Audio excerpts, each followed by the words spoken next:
I tell my students all the time, hey, my way is one way. There are many different ways.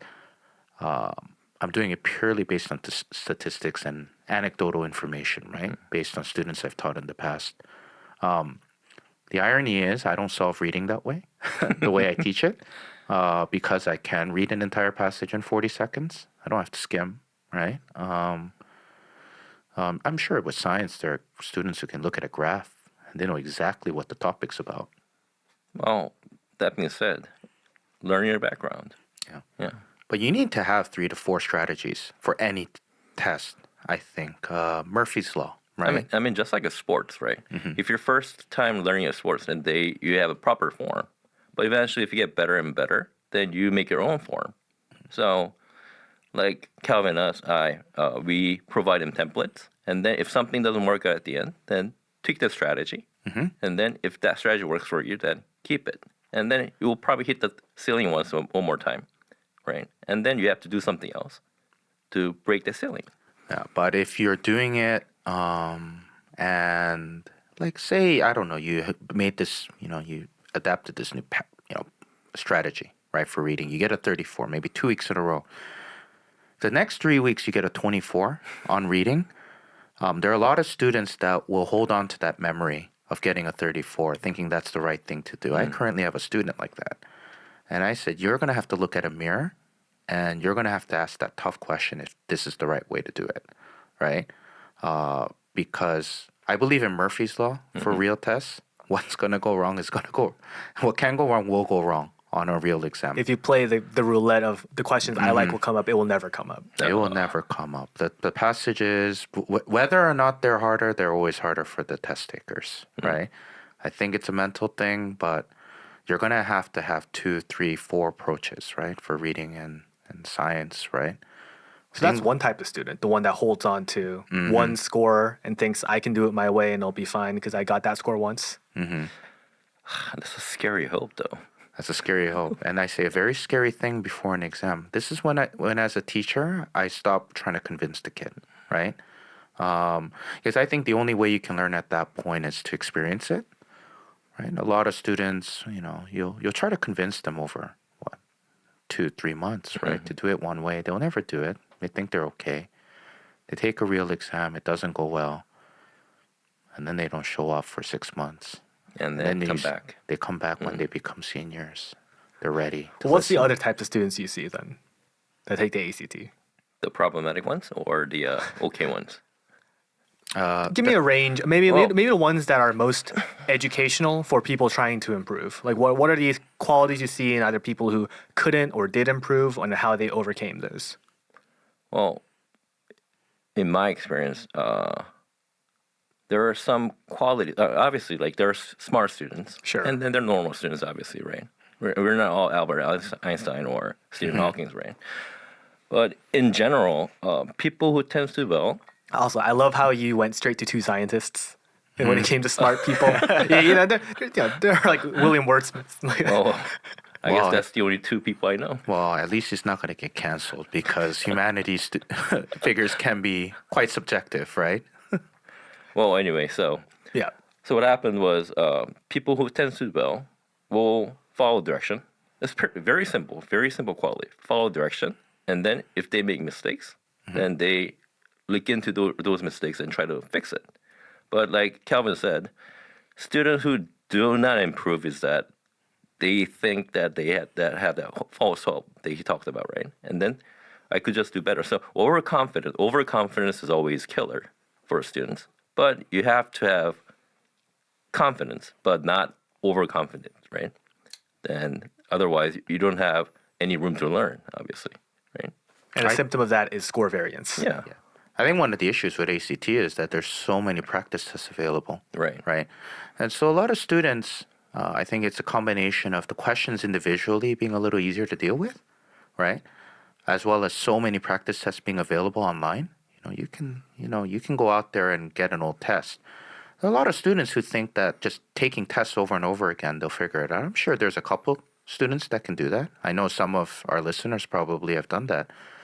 But the vast majority of students need a moderator, right? They need somebody there to kind of tell them that they're doing something very wrong, Because ACT, I don't know, Q. It shouldn't be enjoyable No, at all. but the problem is, are you willing to accept Yeah. the moderator's, I don't know, solution or something, right? If you think about it, this happens all the time. Let's say a student take one test and they bomb it or something, and a month later, or maybe 2 months later, we give them same test. Same thing happens. So they don't improve. They might improve a little bit because they might remember passages and stuff, but they don't actually jump in their score that much. The approaches you've seen students take on the reading section, because maybe for students who are listening and they're kind of stuck in a rut about how to approach a reading section, how do I improve? Maybe this won't be a one size fits all, and I know it's not. But what are some of the unique ways you've seen people approach reading sections? Maybe just some suggestions for people to tweak their approach. Okay. The one that drives me crazy are students who leave the prose fiction to the end. I think whatever reading approach you decide to take, the first thing you need to ask yourself is, does this approach make sense time-wise, right? Am I doing this to cut time? If it isn't, don't take the approach. So many students take the prose fiction at the end because they find that section to either be the hardest of the reading sections, and it's the way the questions are designed, right? There's not a lot of line reference questions on the prose fiction, or number two, because it takes long. What I tell the students is, what is the logic behind that, right? You're leaving something that's going to take long to the end.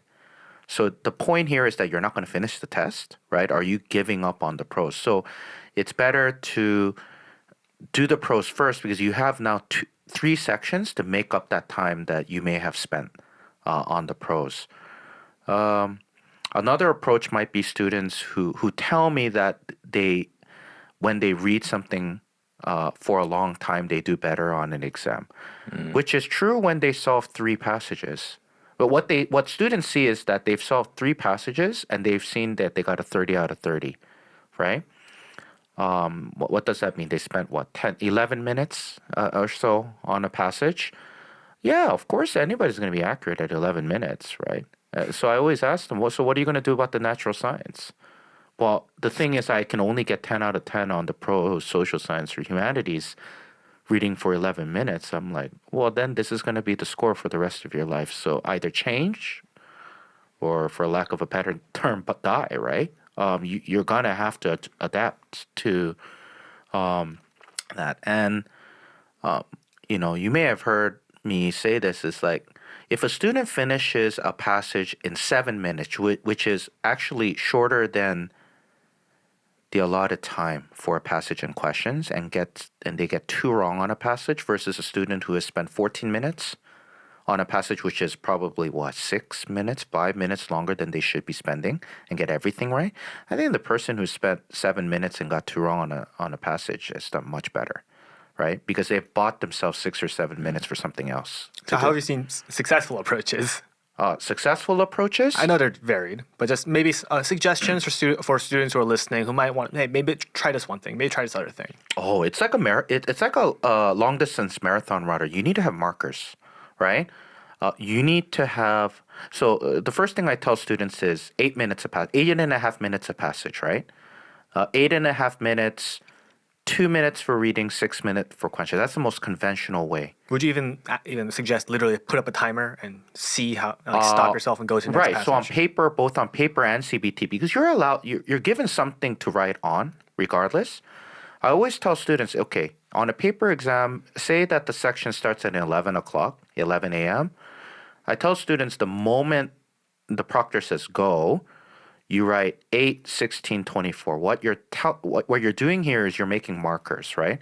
The last thing you want to be doing is be in the middle of a humanities section trying to do calculations on time, right? Now, thankfully, it's a little easier on CBT because you have a countdown clock, right? You don't have to do that math. But with, personally, I'm not so great at math, right? Nor do I want to be calculating in multiples of 8. Right, on an exam. So make everything visual, right? And then you make small adjustments, right, as you go. Because students are going to realize that they're very good with certain types of passages, and they're they're not so great in others, right? For me personally, I have a history background. The social science and humanities is very easy for me. I am confident that I can solve each passage in 7 minutes. I go with that belief.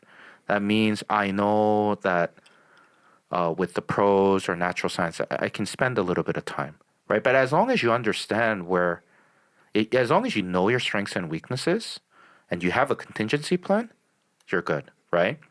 But be very methodical about the reading. Have a reason for doing anything. The worst answer that a student gives is, I ask a student, how was your time on the test? And they don't know. They're just unaware, right? They don't have any strategy. They have no template at all taking the exam. Well, same thing for science. So I give them at least 2 markers. 2 markers. One is once science section starts, first 16 minutes, you have to be on question 21. And then last 5 minutes, you should be almost finishing up the test. So 2 markers, right? Then the student mentality is, right, if you're actually behind in time, then you get faster and faster. So, and people who are actually solving faster than 16 minute 21, question 21, faster than that, then student tends to actually slow down because they think they have more time, right? But that's not the strategy you should take, right? Until the end, you have to push yourself. I believe at the end of the science section, you should be sweating. You should be concentrating, right?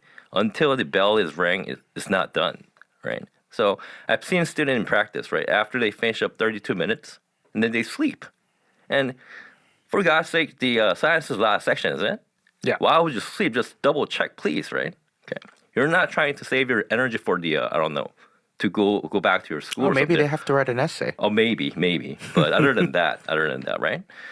And also in terms of time, the biggest pit that students usually fall is that spending long time in a single question. Right? And usually we give them, if you're spending more than 1 minute, there's something wrong, guys, right? So please move on. But I guess, I don't know, maybe it's a confidence issue or maybe they're too... They're perfectionists. Perfectionists or something. So they just clinging on to that one question and they end up not finishing 5 questions at the end. Then again, like what Calvin said, where's the logic here? I mean, just give up at one question and finish up the test, right? You might have a better chance. At the end, you might have an easier question. And also, in terms of the weird strategy that some students take is that there's a one section called conflicting viewpoints, where 2 or 3 scientists talk about the one topic, right?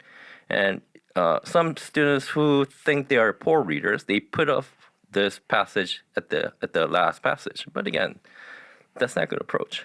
I mean, you will never get to practice that then, right? Trying to finish up that specific section within a specific time. It's forfeit. It's students telling themselves that because they're not good at it, they're not going to try, right? But I think most of our listeners here, their intent is to do well, right? It's not to. I don't think 25 is the target, right? We at least want a 30, right? On a section, whatever section we take. To do that, you're going to have to solve all the passages regardless, right? So protect yourself, insulate yourself, make sure the hard stuff's in the middle so you can catch up later, right? If you need it.